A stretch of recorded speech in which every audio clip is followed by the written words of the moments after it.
I hate when they do this and they release these movies that were technically 2017 movies in early 2018. It's annoying, but finally got to see Phantom Thread. Let's review this.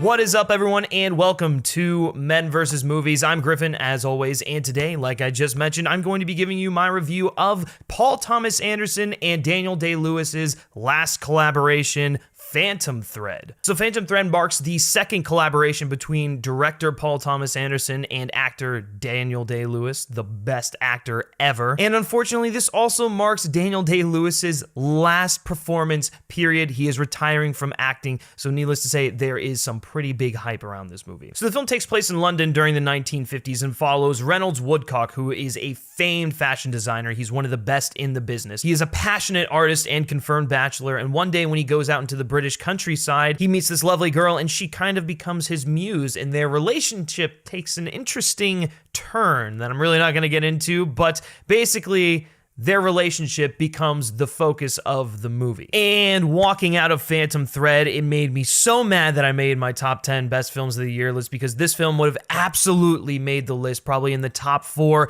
and the score is one of the best of the year as well. Unfortunately, I had just recorded our top 10 scores list before going to see this film, so I wasn't able to include both of those, but yes, this movie is as good as you're hearing, so let's dive in and talk about it. Starting out with the positives here, the biggest positive obviously is going to be the acting, and Daniel Day-Lewis, once again, proves why he is the best actor in the business. Is it his best performance? No, but it is a very subdued, subtle, interesting, passionate, artistic performance. There are many layers to Reynolds Woodcock, and you see them unravel as the film progresses. He's kind of got two distinct sides to him that I'm really not going to go into, but there is a passionate artist side to him, and there's a more human side to him. And you see how the two of them kind of get in the way and interfere with one another, and how they also work to balance out his life. It's very, very interesting stuff here. But like I said, the trailers don't give it too much away, so I don't want to dive into it too much, but just know that Daniel Day-Lewis is as solid as ever,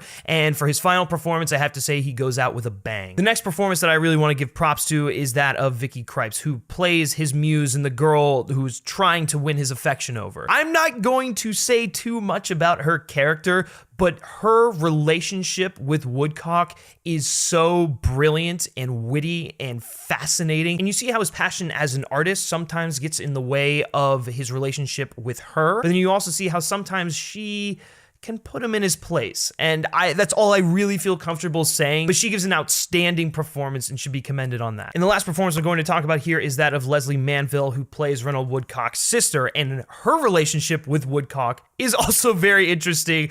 They are very close, and you see how she's kind of the only one who really understands him. And much like I just mentioned with the previous two characters, that's all I feel comfortable giving away. But Leslie Manville is outstanding as well. The next positive I want to touch on here is Paul Thomas Anderson. The man shot, wrote, and directed this film, and all three of those were outstanding, especially the script. I found the script to be so intriguing, and the story as a whole just to be incredibly engaging and something that draws you in because of how subtly fascinating it is. That's something that I loved about this movie, and the way Paul Thomas Anderson directed it was that everything was very subtle, and yet it was incredibly powerful at the same time. Nothing was abrasively in your face, and everything was very tastefully elegant, much like the dresses that Woodcock crafted. The film and the script really are very poetic, and it makes for an incredibly enriching experience. I love how Anderson tackles the passionate artist, how this is someone who views making dresses and designing clothing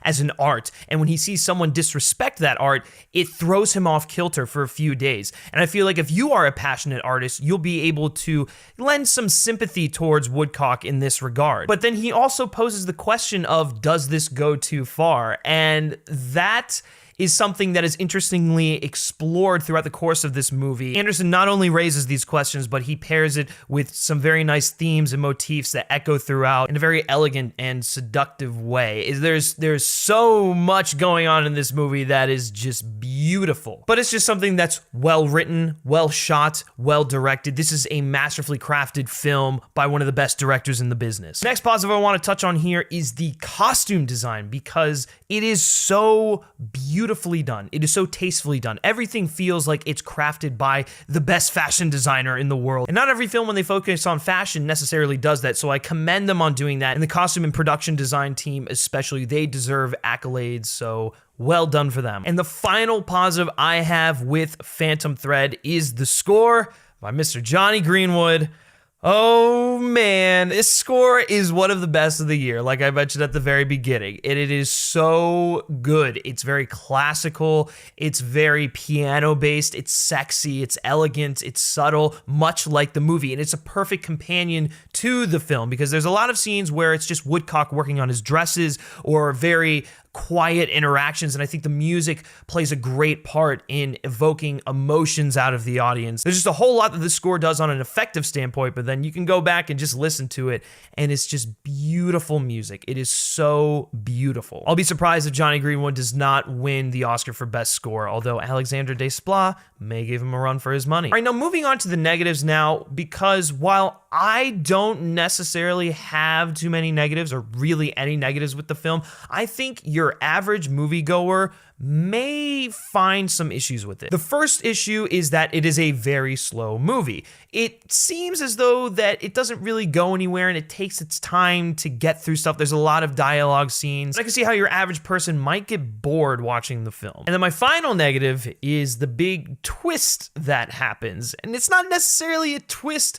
but there is something that happens in this movie that's going to divide audiences. And for me, it 100% worked. I thought it was brilliant filmmaking here. But for some, they might not like it. And so take that as you will. Those are the negatives that I could foresee people having with it. But for myself, I love this movie. It was brilliant. It was witty. It was smart. It had something to say. And it did it all in a very elegant manner. And that is why Phantom Thread is absolutely supercharged. Thanks everyone for watching. Hopefully you've enjoyed this review of Phantom Thread. If it's playing near you, please go see it. I encourage you to check it out, especially if you want to experience Daniel Day-Lewis's final performance and you want to see a great movie on top of that. If you like this review though, be sure to like it, share it with your friends, and subscribe to our YouTube channel for more movie reviews and movie-related content. Should be putting a top 10 movie scores of 2017 list up very soon, so you can keep an eye out for that. And then you can also like Men vs. Movies on Facebook and follow us on Twitter simply by searching Men v. Movies. And lastly, guys, if you like me specifically and you like what I have to say, you can always give me a follow on Twitter at Griff Schiller. All right, that'll do it for this review, guys. And until next time, take care.